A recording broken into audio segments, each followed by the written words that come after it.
qui était le caporal Thibault? Qu'a-t-il fait la nuit du 8 août 1868 dans un terrible incendie qui coûta la vie à 5 personnes? Voici l'histoire d'un homme qui sauva la vie de 10 personnes au péril de sa vie.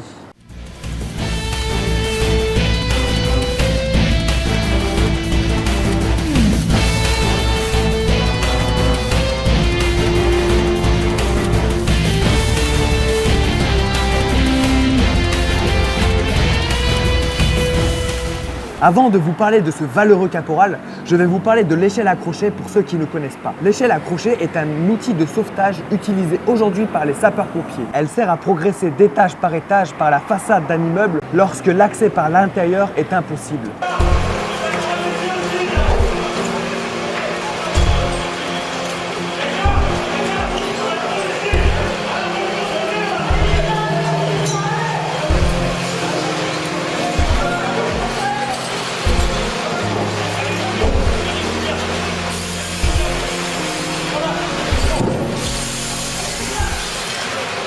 Le symbole du sauvetage par excellence.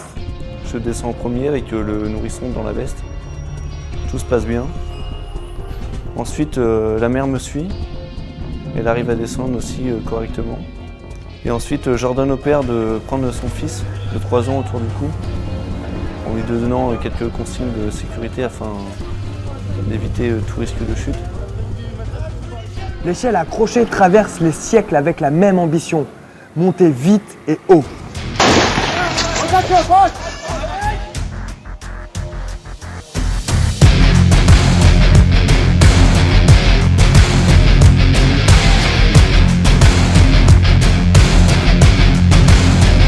Aujourd'hui, l'échelle à crochet a permis le sauvetage de dizaines et de centaines de personnes. La première légende avec l'échelle à crochet a été écrite par le caporal Thibault. Je vais maintenant vous raconter son histoire. Le caporal Thibault est né le 9 février 1835 dans le Loir-et-Cher. À 21 ans, il est laboureur lorsqu'il fut pris à sa famille pour servir les couleurs. Après 3 ans dans l'armée, il demanda et obtint son changement de corps. C'est donc à l'âge de 24 ans qu'il intégra le bataillon de sapeurs-pompiers de Paris. En à peine 1 an, il fut nommé caporal. Le 15 juillet 1868, Thibault, aidé d'un sapeur, opéra avec adresse dans le sauvetage d'un chien qui s'était réfugié sur un toit. Lors de cette opération, il fut très grièvement mordu à la main gauche. Thibault fut cautérisé au fer rouge car on craignait que le chien fût enragé. C'est ainsi qu'à l'époque on soignait les morsures.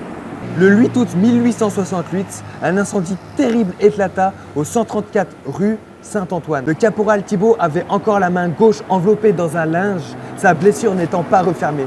La manière dont se conduisit le caporal Thibault, secondé par ses courageux camarades, porta sa popularité à son apogée. Voici quelles sont les circonstances dans lesquelles s'accomplissent les 10 sauvetages qui mirent le nom du caporal Thibault dans toutes les bouches. Samedi soir, vers 11h, le feu prenant naissance dans l'arrière-boutique de monsieur Leménil, marchand de beurre. En quelques instants, les flammes envahirent rapidement l'escalier jusqu'à son extrémité supérieure. Lorsqu'arrivèrent les sapeurs-pompiers de la caserne Culture Sainte-Catherine, très voisine du lieu incendié, tout l'escalier ne formait plus qu'une ardente fournaise à travers lesquelles il eût été impossible, insensé, à quiconque de passer. Et de tous les étages partirent des cris de détresse. Les pompes furent mises en manœuvre et l'eau ne tarda pas à jaillir abondamment sur le foyer de l'incendie. Plusieurs locataires des premiers et deuxième étages avaient pu facilement s'échapper au début de l'incendie.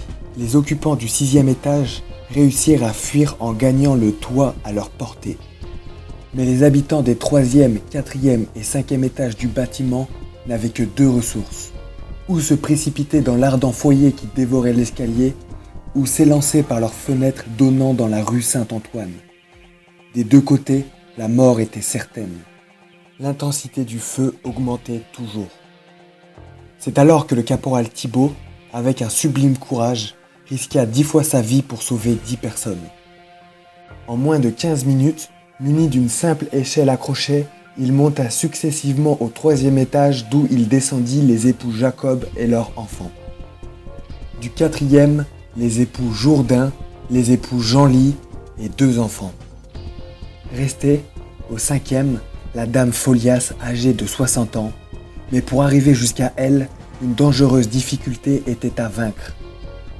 Devant la fenêtre était un chéneau faisant saillie de 30 cm environ, de telle sorte que l'échelle accrochée à l'appui de cette fenêtre se trouvait forcément non pas à plat verticalement sur ce mur, mais dans une position inclinée horizontalement. Il devenait donc extrêmement périlleux de s'aventurer sur cette échelle. Le caporal Thibault n'hésita pas. Arrivé dans la chambre, il plaça la dame Folias sur son lit, auquel il la lia fortement avec un drap. Puis, descendant sur la périlleuse échelle que le sapeur Talbot maintenit et qui pliait sous le poids de son fardeau, il parvint, en ayant atteint le dernier échelon, à s'y suspendre à bout de bras et, par une de ces surprenantes manœuvres gymnastiques, à s'élancer sur la barre d'appui de la fenêtre du 4e et s'y tenir, fait incroyable en équilibre. Ce qui lui permit de reprendre son échelle et de descendre sur le trottoir la 10e personne qu'il venait d'arracher à la mort. De l'immense foule qui entourait la maison incendiée partirent alors de frénétiques applaudissements. Le 15 août, le caporal Thibault fut récompensé de la Légion d'honneur. L'empereur tint à l'honorer particulièrement. Voilà, j'espère que cette petite vidéo en hommage au caporal Thibault vous aura plu. Sachez que c'est la première vidéo d'une longue série. Restez connectés, abonnez-vous, n'oubliez pas de mettre un petit pouce bleu et de partager cette vidéo avec vos amis si ça vous a plu. Moi je vous dis à demain pour un nouveau reportage. Rompez, bonne soirée, prenez soin de vous. Bye bye. Bye bye. Bye bye. Bye bye. Bye bye. Thank you.